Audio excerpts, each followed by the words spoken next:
berdoa terlebih dahulu.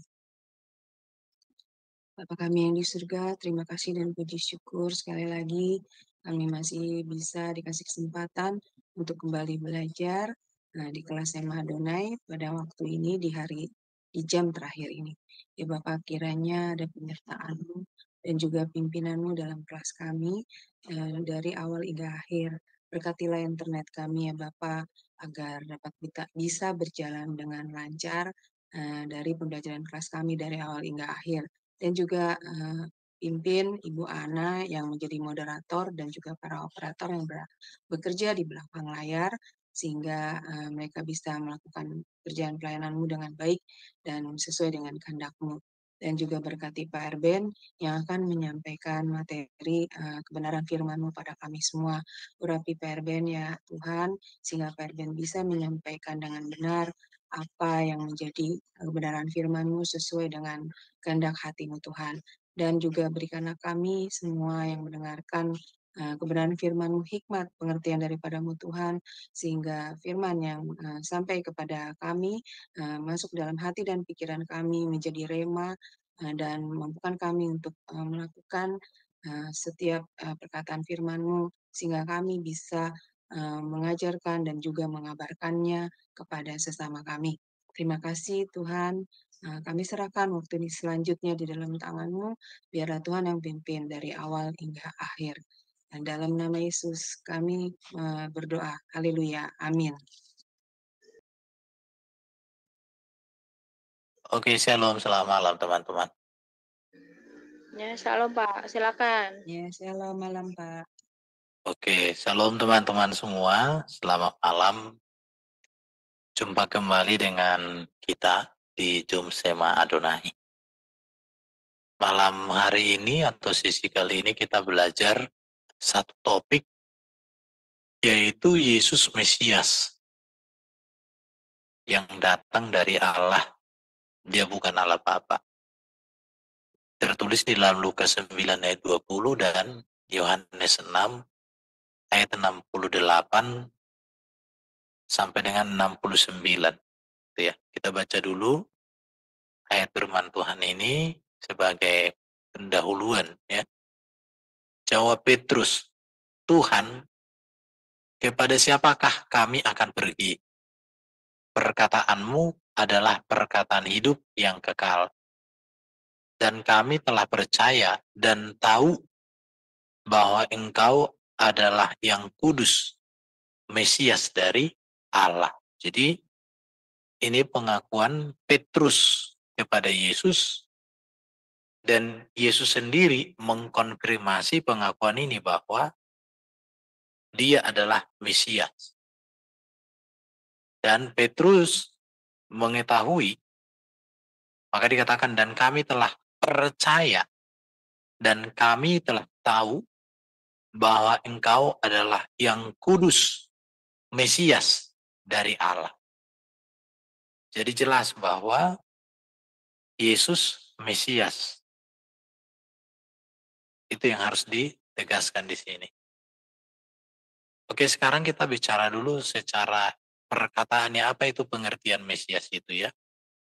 Supaya kita bisa memahami materi kita ini. Apa itu pengertian Mesias? Mesias artinya adalah ya. Dalam perjanjian lama, istilah Mesias yang dipakai itu sebagai gelar resmi dari tokoh utama yang dinanti-nantikan orang Yahudi. Jadi Mesias itu sosok yang dinanti-nantikan oleh orang Yahudi. Di mana arti kata Mesias artinya yang diurapi, ini berasal dari kata masah atau mengurapi. Ini harus dipahami.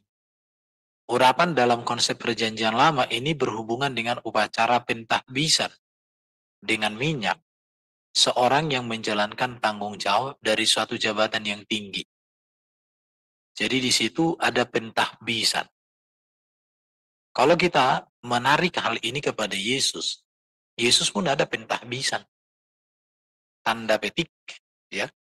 Kenapa? Karena ketika Yesus dibaptis, baptisan itu sebagai titik awal di mana Yesus melakukan pelayanan.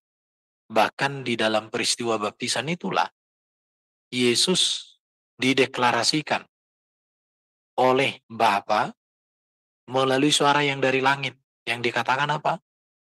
Inilah anakku yang kukasihi, kepadanya lah aku berkenan.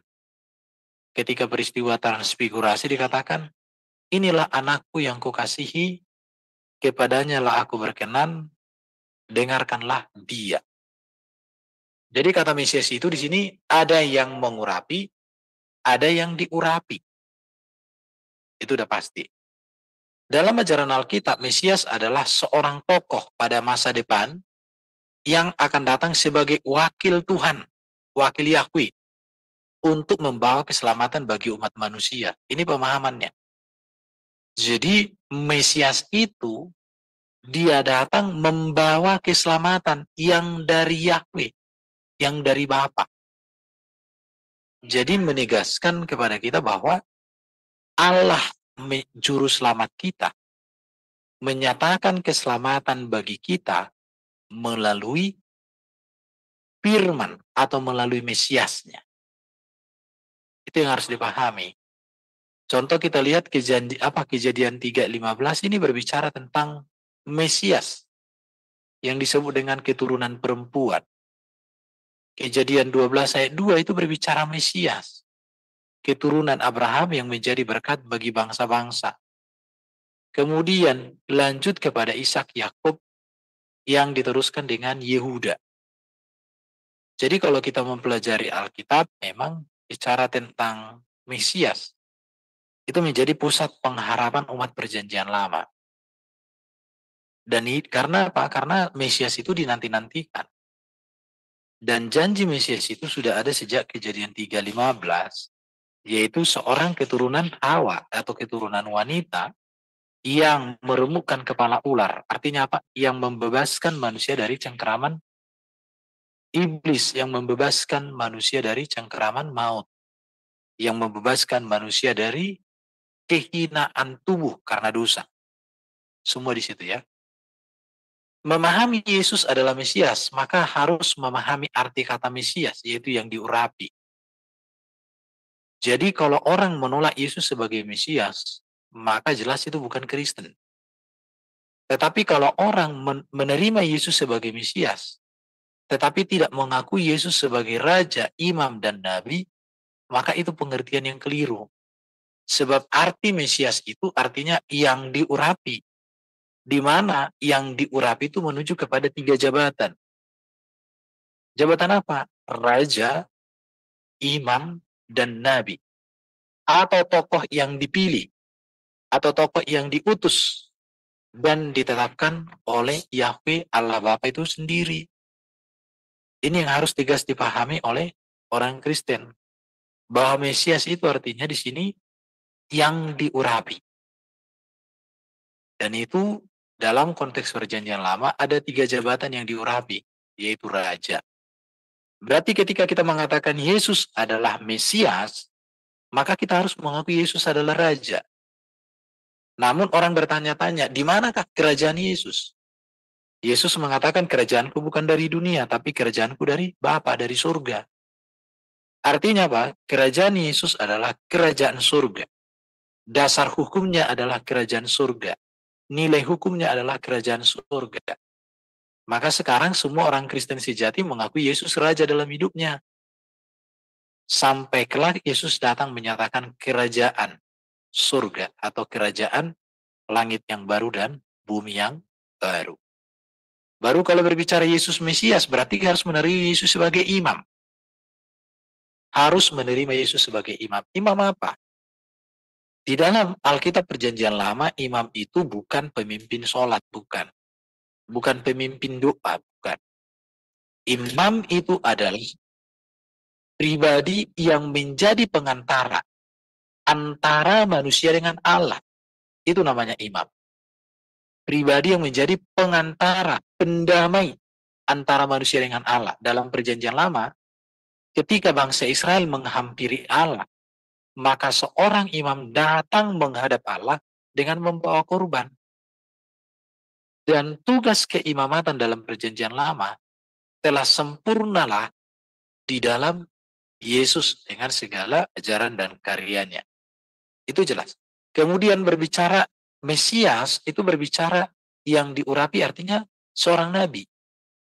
Apa bedanya imam dengan nabi? Kalau nabi, pengantara manusia berdosa kepada Allah supaya melalui dirinya, manusia didamaikan, didekatkan, dipersekutukan dengan Allah.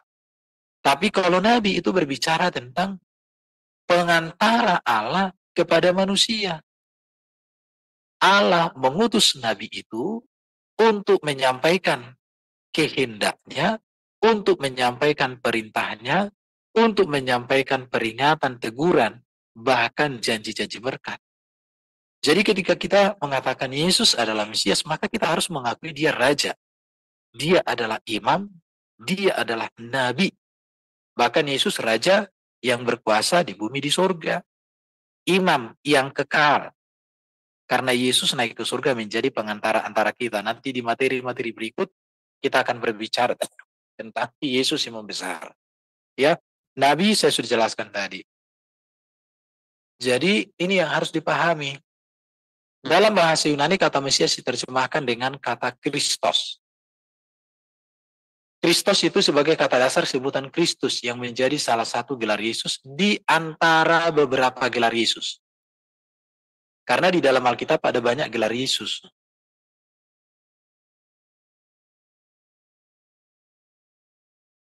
Ada banyak gelar Yesus dalam Alkitab ya.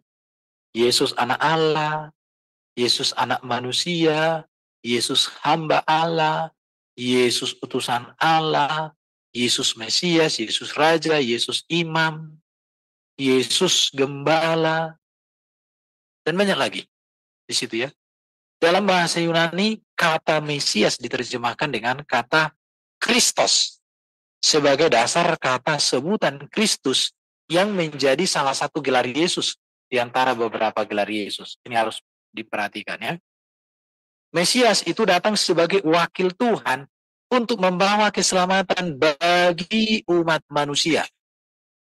Jadi Mesias itu bukan hanya untuk umat manusia, tetapi bukan hanya untuk Bani Israel, tapi untuk semua umat manusia, itu maksud saya. Dan dikatakan di dalam Alkitab, Mesias itu berasal dari bangsa Israel untuk bangsa-bangsa di dunia. Jadi memang keselamatan atau Mesias datang dari Israel untuk bangsa-bangsa di dunia ini.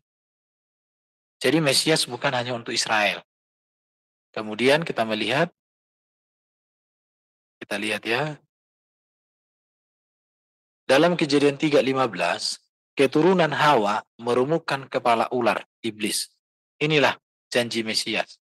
Kejadian 12 ayat 3, 22-17, olehmu, oleh keturunan Abraham, Ishak, dan Yakub, semua kaum di muka bumi akan mendapat berkat. Ini yang disebut dengan janji Mesias. Oke, jadi itu Mesias ya. Mari kita melihat. Jadi kata Mesias dalam bahasa Ibrani ini, seperti tadi saya katakan itu adalah Mesiah, Yunani Kristos. Kata kerja kiro, mengurapi, menuju kepada Raja, Imam dan Nabi. Jadi, Mesias dalam perjanjian baru adalah Yesus dari Nazaret, yang pada baptisan diurapi dengan Roh Kudus dan kuat kuasa. Kisah Rasul 10:38. Ini perlu dipahami. Mari kita melihat tentang Yesus sebagai Mesias. Artinya Yesus sebagai imam besar, sebagai imam. Nanti di sesi berikut akan saya bicara tentang Yesus imam besar secara khusus ya. Yesus sebagai imam, kohen, adalah istilah dalam PL yang berarti imam, yaitu seorang yang memegang jabatan yang mulia dan penuh tanggung jawab dan mempunyai otoritas atas orang lain. Ada imam yang namanya imam besar, ya. Ini imam. Ini imam besar. Imam besar itu mempersembahkan korban di sini. Hanya dia. Kalau imam-imam bisa ke sini, bisa mengatur di sini dan termasuk di sini. Semua suku Lewi di sini bisa. Imam-imam di sini. Imam besar baru di ruangan suci tabut perjanjian, dan itu hanya 1 kali 1 tahun. Berdasarkan Ibrani pasal 5 ayat 1 sampai 4, imam adalah pilihan di antara orang untuk menjadi wakil manusia. Ia dipilih oleh Tuhan dan ditetapkan untuk bertugas dalam hubungan manusia dengan Allah. Jadi urusan mereka ini adalah bagaimana manusia dihubungkan, dipersatukan, dipersekutukan dengan Allah melalui pelayanan di dalam tabernakel yang melakukan berbagai bentuk korban. Ada korban bakaran, baru yang puncaknya adalah korban yang dipercikan darah di atas tabut perjanjian. Itu jelas. Tuhan Yesus sendiri memahami dirinya dan tugasnya sebagai imam. Hal ini dimengerti dengan penggunaan istilah persembahan dan hamba yang menderita dalam Markus 10 ayat 45. Jadi Yesus tahu bahwa dia datang sebagai imam. Makanya Yesus menjadi pelayan atau melayani, menaati Allah secara sempurna. Itu yang harus kita pahami di sini. Ya. Markus pasal 10 ya. Saya coba baca ayat 45. Dikatakan, karena anak manusia juga datang bukan untuk dilayani, melainkan untuk melayani dan untuk memberikan nyawanya menjadi tebusan bagi banyak orang. Di sini dikatakan melayani, bukan dilayani, bahkan memberikan nyawanya, darahnya menjadi tebusan bagi banyak orang. Jadi Yesus tahu dia hadir sebagai imam, maka dia melayani, melaksanakan tugas keimamatan itu secara tuntas. Imam-imam di dalam perjanjian lama ketika mereka mempersembahkan kurban atau memercikan persembahkan kurban di mezbah kurban bakaran dan memercikan darah di atas tabut perjanjian, maka mereka lakukan dengan darah hewan. Tetapi Yesus sebagai imam besar tidak melakukan dengan cara seperti itu. Karena dia menggenapi dan menyempurnakan, tetapi dia melalui darahnya sendiri yang tercurah pada peristiwa penyaliban. Jadi tugas keimaman meliputi seluruh karya Kristus dalam menyelamatkan manusia secara khusus melalui kematiannya sebagai kurban yang sempurna di atas kayu salib. Jadi kalau orang mengatakan Yesus anak Allah, yang pertama dia harus mengakui Yesus imam besar.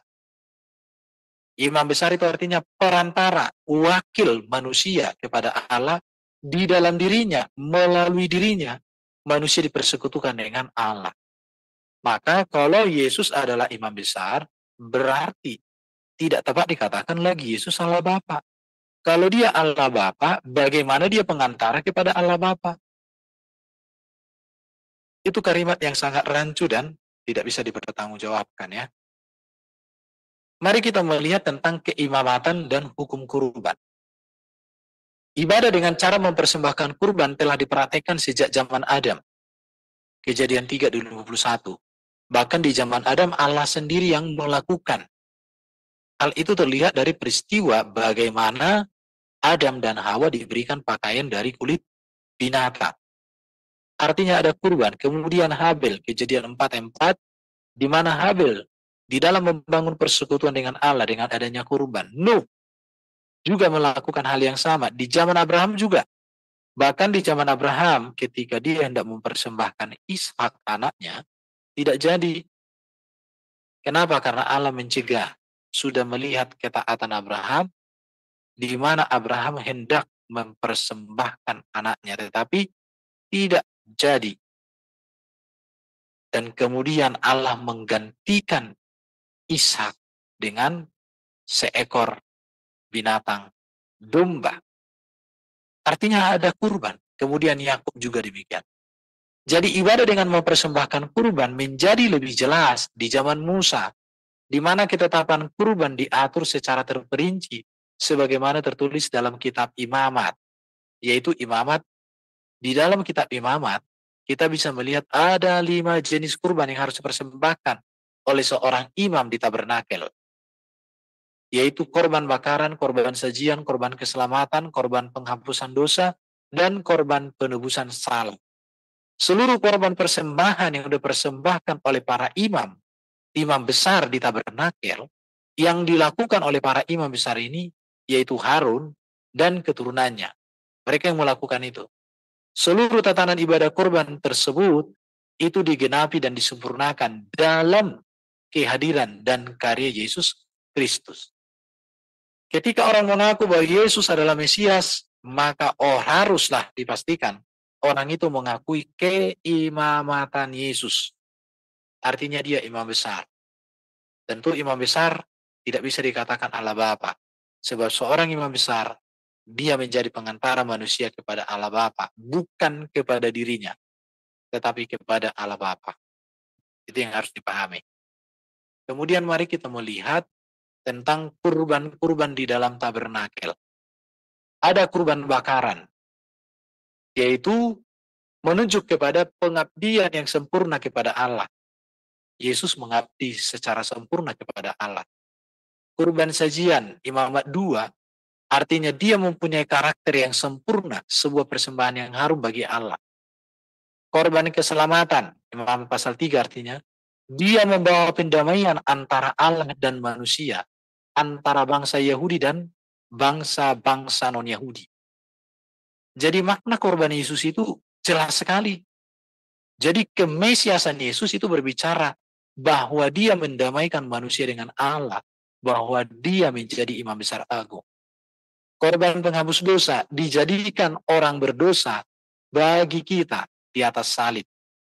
Dia dijadikan orang berdosa bagi kita di atas kayu salib. Sebenarnya kita yang berdosa, tetapi dia menanggung, memikul semua kutuk dosa itu pada dirinya supaya kita dibebaskan. Itu namanya korban penghapus dosa. Kemudian korban penebus salah, dia menanggung utang bagi dosa-dosa kita dan melunasinya. Harusnya kita yang harus menanggung, tetapi dia menanggung itu, dia melunaskan, dia menuntaskan, dia memulihkan segala dampak dari keberdosaan atau hakikat dosa pada manusia di dalam Yesus Kristus. Jadi ini berbicara tentang keimamatan.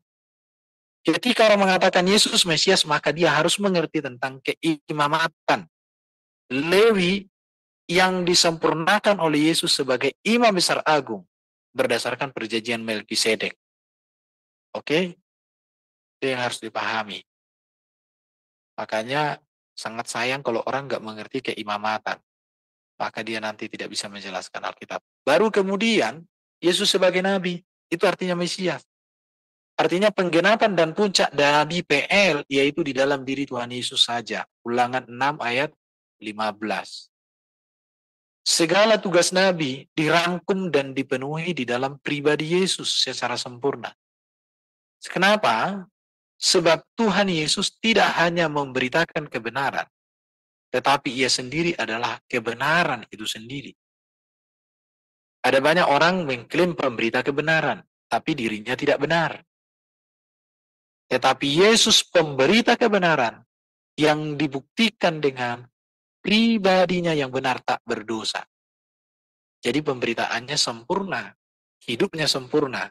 Dengan demikian dialah teladan kita. Dialah yang harus menjadi patokan dalam seluruh pengajaran-pengajaran kita.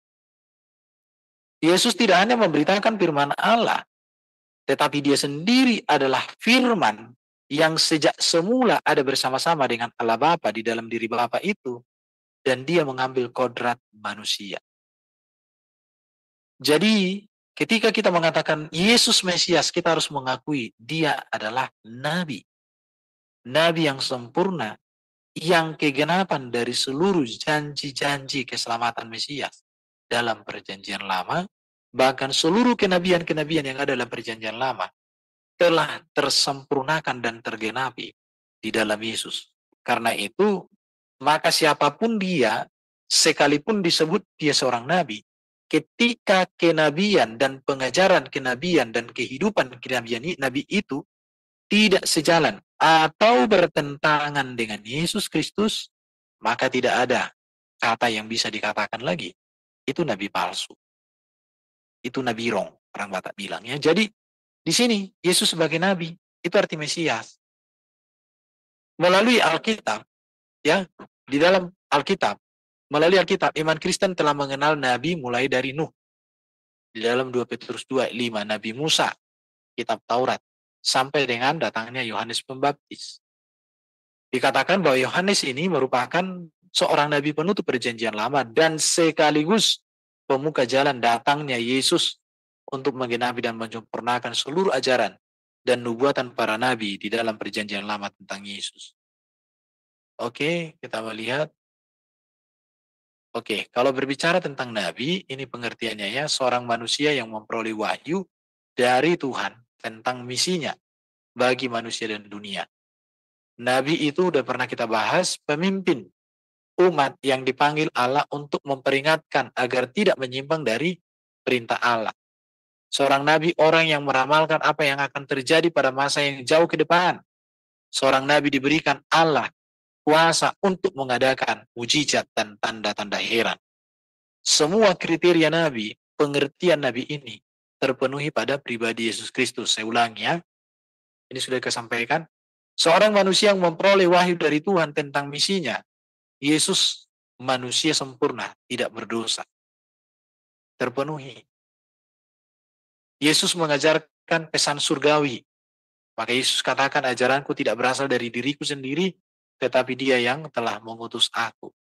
Dia juga mengatakan bahwa Ia berbicara tentang hal-hal sebagaimana diajarkan oleh Allah Bapa kepadanya. Maka dikatakan, segala firman yang kau sampaikan kepadaku, kusampaikan kepada mereka. Dan mereka telah menerimanya. Mereka tahu benar-benar bahwa aku datang daripadamu, dan bahwa mereka percaya bahwa engkaulah yang mengutus aku. Jelas. Dengan demikian Yesus jelas memenuhi peran Nabi sebagaimana Dia adalah juru bicara Allah. Allah sendiri mengakui dengan sebuah deklarasi bahwa Allah berkenan kepada Yesus sebagai anaknya yang dikasihi. Dan tentu Yesus melampaui para nabi yang sebelumnya, bahkan yang sesudahnya. Kenapa? Karena puncak dari karya Allah, kehendak Allah dinyatakan bagi manusia ada pada pribadi Kristus Yesus. Kemudian, pemimpin umat yang dipanggil Allah memperingatkan mereka agar tidak menyimpang dari perintah-perintah Allah. Kita melihat ajaran Yesus sempurna untuk etika dan moral sampai detik ini dan sampai selamanya. Tidak akan ada ajaran yang bisa dibandingkan atau disandingkan dengan ajaran Yesus. Sungguh sangat mulia ajaran Yesus itu. Dan itu dibuktikan dengan hidupnya juga. Salah satu ajaran Yesus tentang etika dan moral yang sempurna dapat dilihat dalam Matius 5-7 yang dikenal dengan khotbah di bukit. Namun seluruh catatan para rasul tentang Yesus dalam kitab Injil sangat luar biasa, mengagumkan. Jadi kenabian Yesus tidak bisa dipisahkan dari Dia sebagai Mesias, ya. Kemudian yang ketiga saya cepatkan karena pernah dibahas.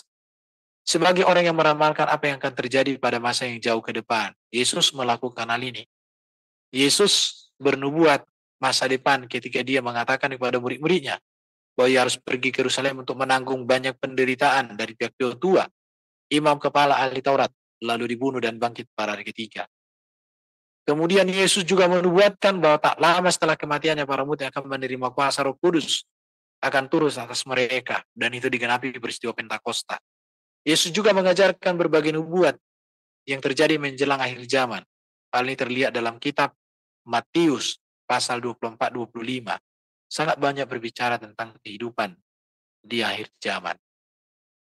Jadi Yesus itu ketika kita katakan Mesias, jangan sangkali bahwa Dia adalah nabi. Tetapi Dia bukan nabi rong. Dia nabi yang sempurna.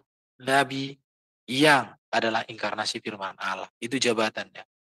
Seorang nabi diberikan Allah kuasa mengadakan mujizat dan tanda-tanda yang menjalankan tugas dan amanat yang diberikan Allah kepada mereka. Luar biasa.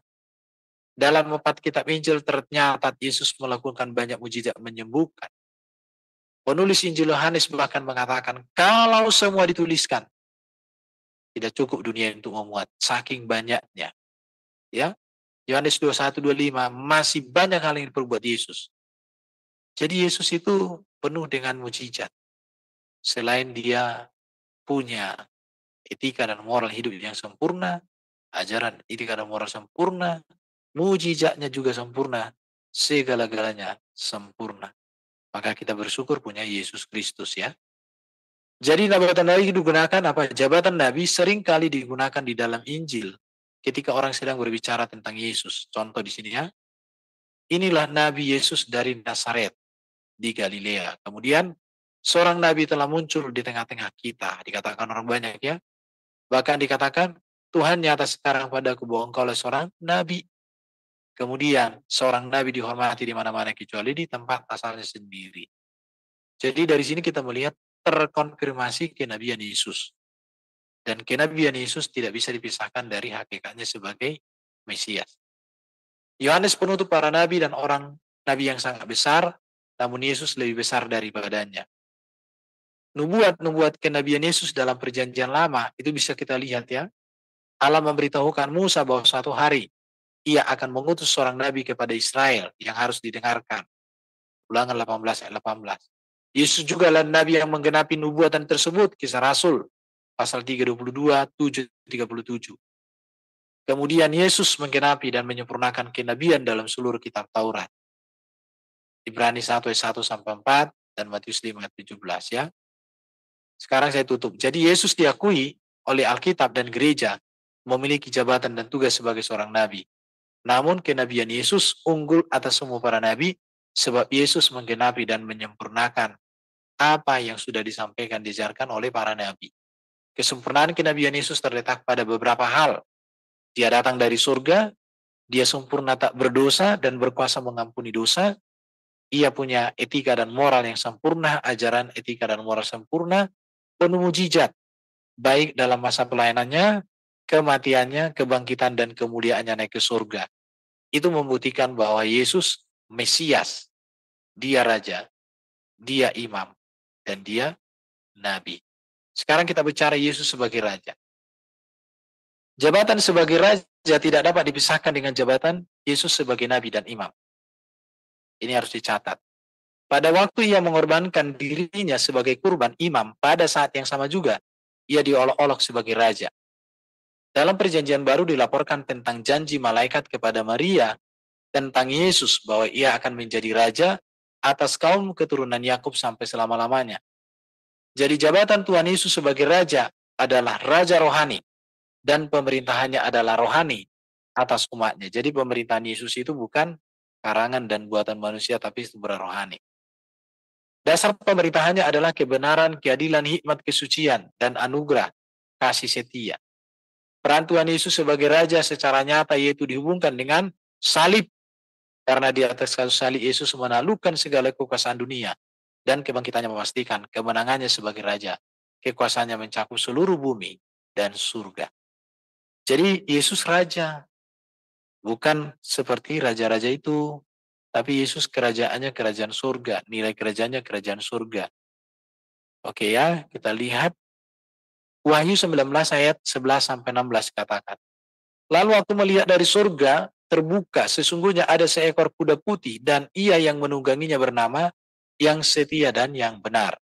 Ia menghakimi dan berperang dengan adil dan matanya bagaikan nyala api dan di atas kepalanya terdapat banyak mahkota dan padanya ada tertulis satu nama yang tidak diketahui seorang kecuali ia sendiri dan ia memakai jubah yang telah dicelupkan darah dan namanya ialah Firman Allah.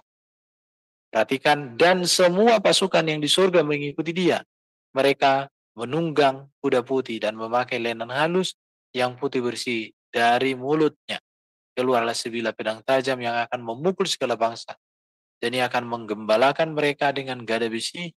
Dan ia akan memeras anggur dalam kilang anggur, yaitu kegeraman murka Allah yang maha kuasa. Yang pada jubahnya dan pahanya tertulis satu nama. Raja segala raja, Tuhan di atas segala Tuhan. Ini jelas berbicara Yesus sebagai Mesias. Jadi siapa Yesus? Iman Kristen tentang Yesus Kristus. Janji Allah tentang kedatangan Mesias digenapi dalam kehadiran Yesus. Sedikitnya ada 42 janji Tuhan akan kedatangan Mesias di dalam perjanjian lama. Mulai kelahiran, pelayanan hidupnya, kematian, kebangkitan, kemuliaan, sifat kuasanya, dan karakternya. Itu menunjukkan siapa Yesus sebagai Mesias. Oke, ini ada data-data tentang Yesus sebagai Mesias yang dijanjikan. Mesias dilahirkan wanita, di Kejadian 3:15, digenapi di Matius 1:20, Galatia 4:44. Mesias akan dilahirkan di Bethlehem, ditulis dalam Mika 5:1, digenapi Matius 2:1, Lukas 2:4-6. Kemudian Mesias akan datang dari keturunan Abraham, Ishak, dan Yakub. Semua data-datanya ada. Mesias akan datang dari suku Yehuda. Mesias merupakan ahli waris tahta Raja Daud. Tahta Mesias akan diurapi dan kekal. Ya, jadi Mesias merupakan ahli waris. Mesias datang dari suku Yehuda. Kalau ada orang ngaku bahwa Mesias datang dari tempat lain, itu udah nggak beres tuh, ya. Mesias akan disebut Immanuel. Mesias akan tinggal sementara di Mesir. Pembunuhan anak-anak terjadi ketika kota kelahiran Mesias. Seorang utusan akan mempersiapkan jalan bagi Mesias. Mesias akan ditolak oleh umatnya sendiri. Mesias merupakan seorang nabi. Mesias akan didahului oleh Elia. Mesias akan dinyatakan sebagai anak Allah. Semua ini berbicara tentang kemesiasan. Jadi kemesiasan Yesus tidak bisa dipisahkan. Dia adalah raja, imam, dan nabi. Itu intinya. Jadi kalau orang mengatakan Yesus Mesias, yes. Kenapa? Karena dia raja, imam, dan nabi. Oke ya. Ini banyak data-datanya, saya tunjukkan aja. Teman-teman bisa nanti baca sendiri ya. Ada 38 sampai dengan 42 ini ya. Semua ini berbicara tentang Yesus sebagai Mesias yang dijanjikan. Jadi berdasarkan data tersebut, sangat jelas terbukti bahwa Yesus adalah Mesias yang dijanjikan Tuhan untuk menyelamatkan.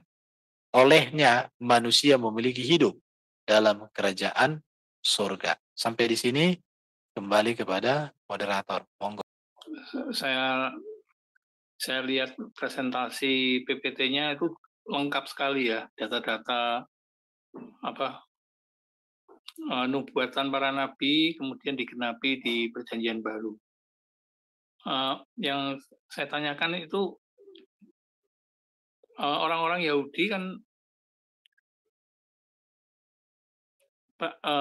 sampai sekarang ada yang menolak gitu. Jadi dianggap Mesias itu belum datang. Nah, kalau bisa mungkin ada penjelasan mengapa mereka sudah ada penggenapan di Perjanjian Baru, tapi mereka tetap menolak. Mungkin ada alasan-alasan tertentu gitu, Pak. Ya, terima kasih. Oke ya, saya kasih data sedikit ini. Oke, jadi kedatangan Mesias itu kan ada dua ya. Kedatangan yang pertama berbicara tentang penebusan dan penyelamatan. Tetapi kedatangan Mesias yang kedua itu ada namanya kerajaan rangkap ganda, yaitu kerajaan surga dan pemulihan semesta. Kenapa orang Yahudi tidak menerima kedatangan Mesias yang pertama? Karena itu tadi pertanyaan Bapak. Karena pemahaman orang Yahudi itu ada di sini. Kenapa bisa begitu? Karena orang Yahudi tidak memahami kitab Perjanjian Lama secara baik. Contoh besar Yesaya 53. Yesaya 53 itu tidak diterima orang Yahudi rata-rata. Di situ. Itu alasannya mengapa mereka tidak menerima kedatangan pertama. Padahal kedatangan pertama itu untuk penebusan dan penyelamatan. Ini dia. Kedatangan kedua baru kerajaan rangka ganda, yaitu kerajaan surga dan kerajaan pemulihan semesta. Makanya nanti ada langit yang baru dan bumi yang baru. Inilah yang diharapkan Yahudi sampai sekarang ini. Rata-rata Yahudi ya. Bukan ini. Ini mereka tolak. Jadi konsep mereka di sini. Kenapa? Karena mereka menolak Yesaya 53 contoh ya. Mesias yang menderita. Itu baru kelihatan kedatangan Raja Mesias. Kedatangan yang pertama kan jelas. Penebusan dan keselamatan. Maka dikatakan Yohanes 3, 16, 17, Allah mengutus anaknya ke dalam dunia untuk menyelamatkannya oleh dia. Ini kedatangannya, menyelamatkannya oleh dia. Kemudian Yohanes 6 ayat 39, supaya dari semua yang telah diberikannya kepadaku jangan ada yang hilang, tetapi supaya kebangkitkan pada akhir zaman. Kata pada akhir zaman di sini menegaskan bahwa kedatangan Yesus itu pertama belum selesai karya seluruhnya ya. Kenapa? Karena kedatangan pertama masih bicara penebusan keselamatan. Nah itu. Kemudian Galatia 4 ayat 5, ia diutus untuk menebus mereka yang takluk kepada hukum Taurat supaya kita diterima menjadi anak. Jadi ini dulu yang kerjakan. Kemudian Yohanes 1 Yohanes 4 ayat 9, Allah telah mengutus anaknya yang tunggal ke dalam dunia supaya kita hidup olehnya. 1 Yohanes 4 ayat 9, Allah telah mengasihi kita yang telah mengutus anaknya sebagai pendamai bagi dosa-dosa kita. 1 Yohanes 4, 14, kami telah melihat dan bersaksi bahwa Bapa telah mengutus anaknya menjadi juru selamat dunia. Jadi penebusan dan keselamatan itu menjadi pekerjaan Yesus kedatangan yang pertama. Namun bagaimana dengan kedatangan kedua? Ini dia. Kedatangan kedua saya sebut dengan program kerajaan rangkap ganda. Kenapa rangkap ganda di sini? Karena yang pertama itu kerajaan surga. Yohanes 14 ayat 3. Dan apabila aku telah pergi ke situ dan telah menyediakan tempat bagimu, aku akan datang kembali. Perhatikan di sini. Jadi pergi dulu, kemudian menyediakan tempat, datang kembali. Nah ini, datang kembali. Dan membawa kamu ke tempatku, supaya di tempat di mana aku berada, kamu pun berada. Perhatikan ini. Ini terjadi di kedatangan kedua. Kedatangan kedua ini, kita tidak tahu kapan datangnya, tapi pasti dia datang. Ini yang akan dipulihkan, pemulihan kerajaan surga. Kemudian pemulihan semesta. Yesaya 65 ayat 17. Sebab sesungguhnya aku menciptakan langit yang baru dan bumi yang baru. Hal-hal yang dahulu tidak ada dilihat lagi dan tidak akan timbul di dalam hati. 2 Petrus 3, 12, 13.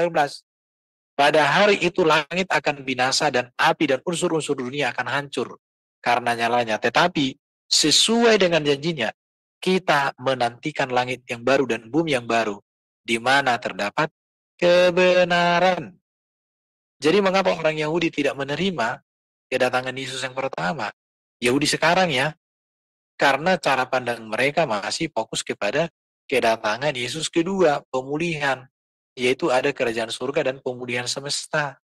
Sementara Yesus itu punya dua tahap kedatangan. Ketahapan pertama, yaitu penebusan dan keselamatan. Tahap kedua, kedatangan kedua, program kerajaan rangkap ganda. Nah itu Pak. Jadi cara pandang Kristen terhadap Yesus Kristus itu ya ini. Yesus Mesias yang ilahi, percaya dan menerima karya Yesus pada kedatangan yang pertama, yaitu penebusan. Yesus menebus dan memerdekakan manusia dari kutuk dosa. Yesus memberikan ajaran etika dan moral, sosial, politik yang sempurna. Kemudian Yesus menyatakan kuasanya melalui mujizat. Yesus datang mengajarkan tentang akhir zaman dan hidup kekal dan kerajaan surga. Kemudian Yesus memberikan amanat untuk beritakan Injil. Ini kedatangan yang pertama. Kedatangan yang kedua itu menantikan kedatangan kedua, di mana Yesus menjadi Raja segala raja, Hakim yang adil. Jadi orang Yahudi pengharapannya hanya di sini. Mereka langsung lompat. Yang pertama ini tidak. Kenapa? Karena mereka tidak tunduk kepada kitab suci. Bahwa harus ada Mesias yang menderita. Nah itu penjelasan saya Pak. Ya. Ya, terima kasih Pak penjelasannya. Oke. Iya, shalom, malam Pak Erben. Shalom. Pak, Iya. padahal kan kedatangan Yesus yang pertama, karya penyelamatan dia itu kan sebenarnya iman dasar dari Kristen kita ya Pak ya. Jadi kalau orang Yahudi itu tidak mau menerima itu ya tidak benar ya Pak Erben, benar nggak? Itu kan iman dasar dari orang Kristen ya Pak, bahwa percaya pada Yesus sebagai juru selamat, benar nggak Pak Erben? Iya. Wanita. Kristen percaya Yesus juru selamat. Jadi Oh mereka kalau percaya ditanya, Pak? Mhm. Orang Yahudi itu percaya. Cuma bedanya mereka menantikan kedatangan kedua. Mereka tidak menerima kedatangan pertama. Yahudi sekarang ya, kalau Yahudi di zaman Yesus kan banyak Kristen. Banyak murid-murid Yesus kan Kristen semua Yahudi kan. Bahkan tahun 300 Timur Tengah itu mayoritas Kristen. Tahun 300. Baik Yahudi yang diaspora banyak Kristen. Cuma Yahudi sekarang itu kan terbentuk 1948 ya. Yahudi yang sekarang itu, negara Yahudi itu terbentuk kembali 1948. Masih lebih tua Indonesia. 48 atau 46. Oh, berarti mereka percaya Yesus juru selamat, tapi nggak percaya karya penyelamatannya itu ya, Pak Herbert, Bukan. maksudnya? Kalau orang Yahudi kan kita bicara Mesias. Mesias yang dinantikan oleh orang Yahudi itu Mesias yang seperti Raja Daud, yang penuh kemenangan, tidak pernah kalah, sehingga Israel itu menjadi penguasa. Padahal di dalam Oh, Alkitab kedatangan Yesus itu dibagi dua. Kedatangan pertama penebusan keselamatan, kedatangan kedua baru kerajaan. Itu mereka hanya memahami kedatangan Yesus sebagai raja. Mereka tidak menerima kedatangan Yesus sebagai penebus. Nah, di situ oh kesegagalan gitu. orang Yahudi. Iya, Iya, iya, iya, iya, paham Pak Herbert. Iya, berarti mereka nggak mau mengakui ya Pak. Berarti kedatangan Yesus pertama hanya mau menerima iya. kedatangan Yesus yang Mereka kedua hanya ya. mau kedatangan kedua Oh, yang penuh kekuasaan, kemudian memulihkan hmm, Israel menjadi penguasa dunia. Nah, itu iya, iya. Baik, terima kasih Pak Herbert untuk pencerahannya. Terima kasih Bu Ana. Iya, oke. terima kasih Bu Aling. Baik, ini ada lagi Pak Aron. Silakan Pak Aron. Oke, Pak Irben, saya ada dua pertanyaan ya. Pertanyaan yang pertama tentang Mesias itu. Apakah orang Yahudi itu sekiranya Mesias yang mereka nantikan, yang mereka harapkan itu tiba, ya kan? Apakah mereka juga akan uh, beranggapan atau menganggap bahwa Mesias itu adalah sang juru selamat dan sekaligus Allah seperti apa yang kita anggap Mesias kita sekarang. Itu yang pertama. Dan yang kedua Satu-satu lagi, aja, Pak. Satu-satu, oh satu-satu oke aja. oke itu dulu ya. Oke itu dulu. Yang pasti kan Apakah mereka Mesias yang dipahami Yahudi itu bukan sosok manusia biasa, tapi itu sosok yang ilahi yang hadir menjadi manusia. Itu udah pasti. Hmm, Jadi bukan oke manusia biasa. Contoh di oke. Daniel pasal 7 ayat 13-14 itu sosok ilahi, itu Mesias yang mereka nantikan. Jadi Berarti sama ya Pak ya, berarti sama juga tanggapan mereka Mesias yang mereka anggapkan dan Mesias yang kita dapat juga ya Pak, sama ya, berarti bukan sosok manusia biasa ya toh, Pak? bukan sosok manusia biasa, bukan. Karena mereka Iya. menganggap bahwa Mesias itu yang bisa menyelesaikan segala persoalan, persoalan dunia mereka. Dan itu bukan manusia biasa, tetapi manusia yang ilahi yang datang dari Allah. Oke oke Pak. Oke, yang kedua Pak. Yang kedua lagi karena Yahudi itu ada terbahagi kepada dua ya, satu menerima Yesus sebagai Mesias dan satu lagi yang menolak. Ya toh. Jadi kita Hmm. berfokus kepada yang menolak, apakah mereka pernah menganggap bahwa Yesus itu adalah Mesias? Karena kebetulan Pak Eben seorang apologet, kalau kita baca di dalam surah bukan Al-Baqarah maaf, surah An-Nisa ayat 157, bunyi ayatnya seperti gini, sungguh kami telah membunuh Al-Masih putra Maryam. Jadi apakah orang Yahudi yang menolak itu pernah mengaku bahwa Yesus itu adalah Mesias, Pak? Jadi gini ya, kalau berbicara Yahudi, murid-murid Yesus kan Yahudi. Dan Iya. mereka percaya Yesus Mesias. Jadi kita berbicara Yahudi yang sekarang pun kan itu baru terbentuk 1900 40-an juga ya Yahudi. Iya. Jadi kalau kita mau teliti Yahudi sebelumnya, tahun 300-an seluruh Timur Tengah, Afrika, dan Eropa, itu negara mayoritas Kristen sejak tahun 300-an. Dan Yahudi di mana-mana pun banyak dilayani oleh para rasul, oleh gereja. Itu kenyataan. Jadi jangan dinilai konsep Yahudi di zaman Yesus terhadap Yesus dengan perkembangan gereja di abad-abad mula-mula dengan masa kini kan, itu tidak tepat juga. Jadi pemahaman Yahudi yang sekarang tentang Mesias itu kan yang membebaskan mereka dari cengkraman dunia. Mereka menjadi penguasa dunia karena raja mereka datang yang sosok ilahi. Itu Pak. Ya, berarti maksud soalan saya seperti ini, Pak. Bagi yang Kalau menolak, dengan kalau dengan Muslim nggak ada hubungannya Pak, karena Isa ya, dengan Yesus itu nggak ada hubungan. Jadi apapun yang ada di dalam Quran tidak ada hubungan dengan apa yang ada dalam Alkitab. Nabi mereka, Allah mereka, malaikat mereka, kitab mereka, udah anggap aja itu abad datang di abad ke-7. Tapi ya kitab kita abad pertama. Jadi tidak usah dihubungkan, Pak. Ya. Soalnya gini, Pak. Iya.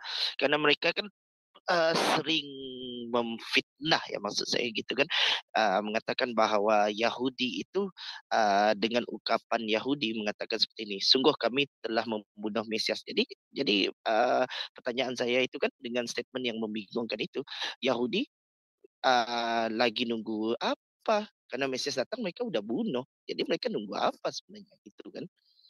Karena di dalam surah An-Nisa kan jelas dikatakan seperti itu. Sungguh kami telah membunuh Mesias. Karena itu saya Iya. bertanya, apakah Yahudi yang menolak Yesus juga percaya bahwa Yesus itu Mesias? Itu pertanyaan. Ataupun Ya, mereka menolak Yesus sebagai kalau Mesias. mereka udah Yang menolak menolak Yesus sudah Yesus. pasti. Kalau mereka udah menolak Yesus berarti mereka tidak mengakui Yesus Mesias kan?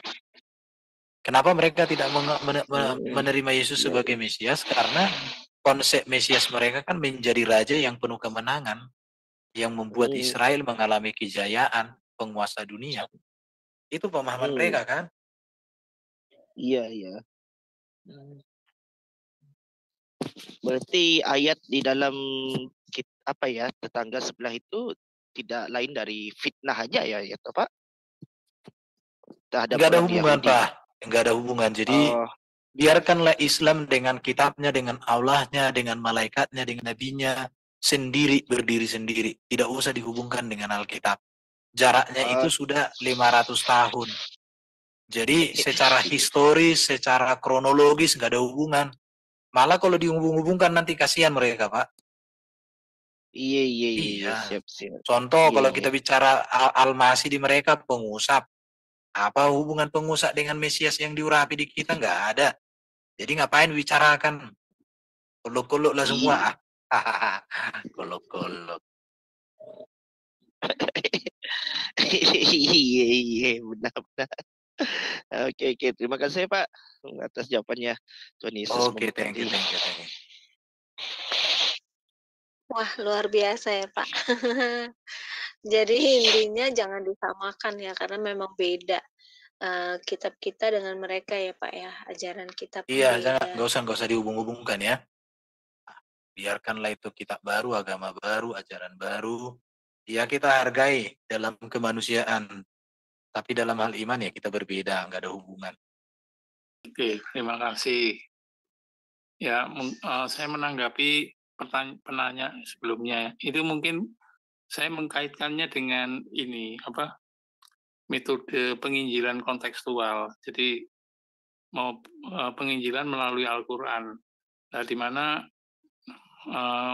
maksudnya mau menjelaskan ayat-ayat itu seolah-olah belajar dari yang sama. Pemahaman Alkitabnya dari hal-hal yang sama, dan kalau mereka menerima, maksudnya untuk membatalkan pernyataan bahwa Alkitab itu sudah dipalsukan. Ternyata kan kalau di Al-Quran mereka sendiri itu kan hal itu mustahil gitu loh. Nah, itu kalau mungkin dari pengalaman Pak Eben, kalau pendekatan seperti itu apakah bisa gitu atau bisa dibenarkan gitu ya? Ya udah, makasih. Tergantung komunikasinya, Pak. Saya katakan kami percaya kepada Yesus yang ada di dalam kitab kami. Saya kan penginjilan lapangan juga, Pak, bukannya di TikTok. Iya. Saya pakai itu, cuman saya mengatakan, saya menceritakan dengan cara pendekatan. Kalau yang orang Ibu apa ini udah pernah gue ajari kok cara PI. Jadi kalau saya PI itu semua manusia ingin selamat. Semua manusia ingin masuk surga. Sekarang bagaimana manusia itu masuk surga?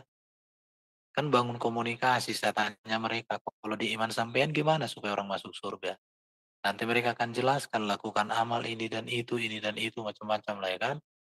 Oh ya Bu, terima kasih. Informasi yang sangat berharga aku dapat dari Ibu atau dari Bapak gitu ya. Ya betul-betul ya Bu ya. Memang kita harus masuk surga. Kalau di dalam iman saya Bu seperti ini. Ku jelaskanlah. Ibu pernah dengar cerita Nabi Adam? Nabi Adam itu hanya makan buah huldi. Kalau di kami dikatakan pohon pengetahuan baik dan jahat. Hanya satu dosanya, tidak bisa. Dia makan buah itu, kemudian dia jatuh dalam dosa. Dia diusir dari surga itu. Taman Eden, Firdaus. Kalau mereka kan Firdaus.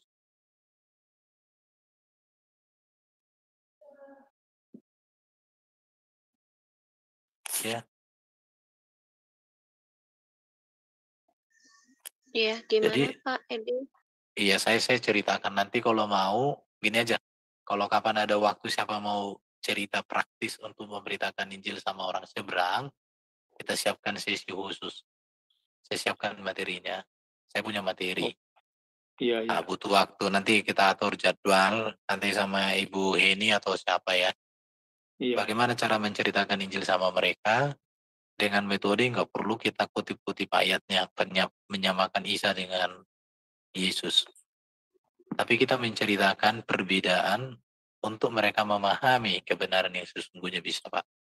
Saya lakukan itu. Jadi kalau saya bilang Nabi Adam, saya pakai istilah Nabi untuk membantu cara pikir mereka. Nabi Adam dosanya hanya satu, diusir dari Taman Eden yang seperti Firdaus. Artinya apa? Orang yang bisa di surga itu hanya orang yang tak berdosa. Pertanyaannya, adakah orang yang tak berdosa sekarang ini? Tentu kan tidak. Tidak berdosa. Namun, aku bersyukur ada satu sosok yang datang, yang diutus dari surga yang tak berdosa. Pernah Bapak dengar namanya Yesus atau Nabi Isa? Saya pakai Nabi Isa, tapi bukan pakai Quran. Oh iya, betul-betul. Nah, dia seorang yang lahir dari wanita perawan. Hidupnya tak berdosa, hidupnya sempurna. Baru saya ceritakan ajarannya, mujizatnya. Dia mati, dia bangkit, dia mulia, dia naik ke surga.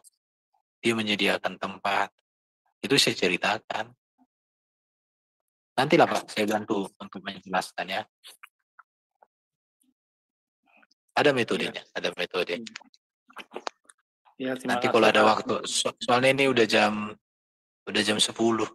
Iya, iya. Iya, Pak, nanti lain Butuh. Iya. Iya. Atau mungkin minggu depan kita belajar itu aja, tapi jangan di live kan. Boleh Pak. Oke, minggu depan jangan di live kan. Bikin gini aja ya. Jadi Allah yang Esa, Bapa, Firman, dan Roh. Ini hakikatnya Allah. Ya, ini Roh. Artinya transenden. Ini Maha Kuasa. Ini kekal. Jadi Firman itu di dalam diri Bapa, Roh itu di dalam diri Bapa ini. Dan ini kekal, artinya Bapa dengan Firman dengan Roh sama-sama kekal. Jadi tidak ada yang lebih duluan, tidak ada yang lebih akhir. Ya samalah seperti dirinya dia ya. Siapa namanya tadi di situ? Siapa namanya tadi? Yang mana Pak? Yang nanya. bertanya itu. Iya. Yang bertanya Simon Seba. Seba. Seba ini Seba. Seba namanya. Hakikatnya manusia. Manusianya Seba itu ada tubuh, ada jiwa dan roh. Tidak ada yang lebih dahulu antara tubuh dengan jiwa dan roh. Ini sama-sama. Begitu Seba ada, tubuh, jiwa dan rohnya ada. Kalau Seba ketika lahir, nggak ada jiwanya, berarti gila. Nggak ada rohnya, nggak mungkin. Ini batu, pasti mayat. Kalau nggak ada tubuhnya, hanya ada roh dan jiwanya, itu jadi hantu. Jadi tubuh, jiwa, dan roh itu sama-sama. Sama-sama. Jadi Bapa pun begitu. Bapa, firman, dan rohnya sama-sama kekal. Itulah Allah yang Esa. Ya, hakikatnya roh transenden, maha kuasa, dan kekal. Saya pikir sudah menjawab, Bu Alin. Bu Ana. Iya. Jadi Bapa oleh firman-Nya, Dia mencipta. Oleh firman-Nya Dia teofani. Oleh firman-Nya Dia inkarnasi. Oleh rohnya Dia menghidupkan. Di situ. Yesus itu siapa? Firman jadi manusia. Itu yang disebut dengan inkarnasi ini. Nah itu. Jadi nggak ada yang lebih duluan dan lebih akhir, nggak ada. Yang ada adalah kekal. Bapa di surga kekal, firman-Nya kekal di dalam dirinya, rohnya kekal di dalam dirinya. Apa-apa menciptakan melalui firman-Nya, Bapa teofani melalui firman-Nya, Bapa inkarnasi apa? Bapa menyatakan diri melalui inkarnasi firman-Nya. Kemudian rohnya diutus untuk menyertai setiap orang yang percaya. Saya pikir sudah terjawab. Kecuali kalau orangnya ada enak. Terpujilah Bapa di surga yang sudah menyatakan keselamatan kepada kami melalui Yesus Kristus yang adalah inkarnasi firman-Mu. Dan kami bersyukur juga untuk Roh Kudus yang Kau berikan menyertai menuntun membimbing kami sehingga kami boleh hidup dan boleh kami menjadi berkat. Kebenaran keagungan tentang Putra-Mu Yesus Kristus sebagai Mesias sudah kami pelajari. Bapa berkati setiap kami yang sudah belajar dan mereka yang mendengarkan, supaya apa yang kami bicarakan ini membuat kami semakin cinta kepadamu dan boleh kami menjadi pemberita-pemberita kebenaran-Mu. Kami akhiri sesi malam hari ini, kiranya Tuhan memberkati dan menolong kami dan memakai kami menjadi berkat, menjadi saksi Tuhan. Dalam nama Yesus kami berdoa. Amin.